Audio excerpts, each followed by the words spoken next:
સુરતમાં છેલ્લા ઘણા સમયથી હત્યાના બનાવમાં વધારો થઈ રહ્યો છે, ત્યારે સુરતના સચિન વિસ્તારમાં એકની હત્યા કરી ભાગી છૂટેલા હત્યારાઓને ગણતરીના કલાકોમાં જ સચિન પોલીસે ઝડપી પાડી સળિયા પાછળ ઢકળી દીધો છે.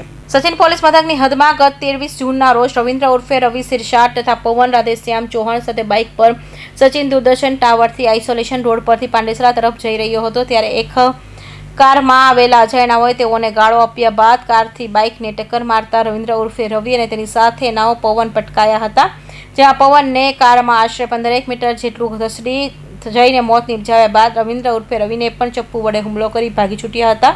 બનાવને લઈ સચિન પોલીસે PIPN વાઘેલાના માર્ગદર્શન હેઠળ આરોપીઓને ઝડપી પાડવા ચક્રો ગતિમાન કર્યા હતા, જ્યાં PSI ND ડામોર અને ટીમે યુવાનની અકસ્માત કરી હત્યા કરી બીજા પર જીવલેણ હુમલો કરનાર 2 આરોપીઓને ગોડાદરા ખાતે રહેતા અનિલ ઉર્ફે કોમડી અશોક સપકાળે અને કડોદરા ખાતે રહેતા કિશન ઉર્ફે દિલીપ રાજુ રાઠોડને ઝડપી પાડી સળિયા પાછળ ઢકલી દીધા હતા. સચિન પોલીસ સ્ટેશનમાં એક અનડિટેક મર્ડરનો ગુનો દાખલ થયેલો છે આજરોજ વહેલી સવારના 4 વાગ્યાની આસપાસ.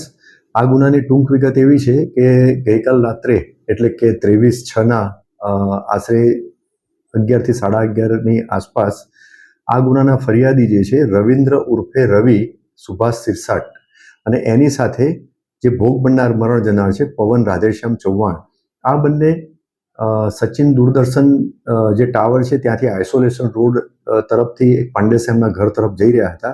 તે દરમિયાન એક 4 વ્હીલ વાહન પાછળથી આવે છે. એ 4 વ્હીલ વાહનમાં જે એનો જે ચાલક છે એ અને એની સાથે એક અન્ય ઇસમ બેઠેલો છે.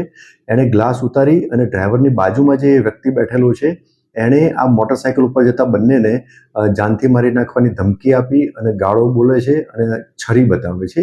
ત્યારબાદ આ જે 4 વ્હીલ વાહનના જે ચાલક જે છે એ મોટરસાઇકલ ઉપર જે બંને વ્યક્તિ જાય છે ફરિયાદી અને ભોગ બનનાર એમને ટક્કર મારે છે અને એ ટક્કર વાગવાથી આ જે મોટરસાઇકલ છે ડિવાઈડર જોડે અથડાય છે અને પછી જે ભોગ બનનાર જે છે એ ગાડીના નીચે વ્હીલમાં આવી જાય છે.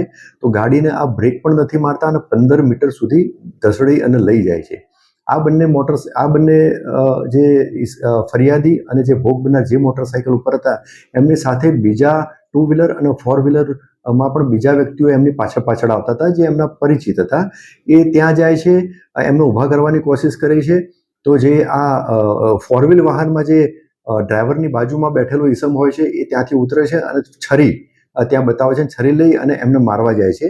એટલે જે ફરિયાદી જે છે ફરિયાદી એમની સાથેના માણસોને એમ કહે છે કે ભાઈ તમે અહીંથી જતા રહો, એની પાસે છરી છે અને આપણી ઉપર હુમલો કરશે. એટલે બીજા બધા દૂર ખસી જાય છે અને જે ડ્રાઈવરની બાજુમાં જે ઈસમ બેઠેલો હોય છે જે અજાણ્યો ઈસમ એ ફરિયાદી રવિન્દ્ર સિરસાટને ખભાના ભાગે છરીથી ઈજાઓ કરાય છે. ત્યારબાદ આ બંને જે આરોપી છે ત્યાંથી નીકળી જાય છે. આ જે ફરિયાદી જે છે એ વધુ સારવાર અર્થે એને સિવિલ હોસ્પિટલમાં દાખલ કરવામાં આવેલા છે અને જે ભોગ બનનાર પવન ચૌહાણ એને ગંભીર ઇજાઓ થતાં એનું ડેથ થાય છે. ગુનો દાખલ થયા પછી ગુનાની તપાસ દરમિયાન આ જે ગુનામાં વાહન વપરાયેલું છે એ અને અમુક જે સ્થાનિક પોલીસના કર્મચારીઓને અને અધિકારીઓને એક સ્પેસિફિક અમુક બાતમી મળે છે અને આ ગુનામાં સંડોવાયેલા બંને આરોપીઓને એમની ઓળખ કરી અને જરૂરી પુરાવા એકત્રિત કરવામાં આવ્યા છે અને આ બંને આરોપીઓની ધરપકડ કરવામાં આવી છે ગુનાની તપાસના કામે. સદર ગુનાની તપાસના કામે આ 2 અજાણ્યા ઈસમો જે હતા અને જેમને આઈડેન્ટિફાઈ કરીને ધરપકડ કરવામાં આવેલી છે એ પૈકી 2 આરોપીમાંથી એક આરોપીનું નામ અનિલ ઉર્ફે કોમડી અશોક સપકાળે અને બીજા આરોપીનું નામ છે કિશન ઉર્ફે દિલીપ રાજુભાઈ રાઠોડ. આ બંને આરોપીના વિરુદ્ધમાં અગાઉ ઘણા બધા ગુના દાખલ થયેલા છે. એમાં સચિન પોલીસ સ્ટેશન વિસ્તારમાં પણ ગુના દાખલ થયેલા છે. આ બંને આરોપીને એવું હતું કે આ જે અગાઉ જે ગુના દાખલ થયેલા છે શરીર સંબંધી ગુના અને જે લોકો સાથે એમને માથાકૂટ થયેલી હતી એ લોકોના માણસો આમને મારવા માટે જઈ રહ્યા હતા એવી શંકા એમને હતી.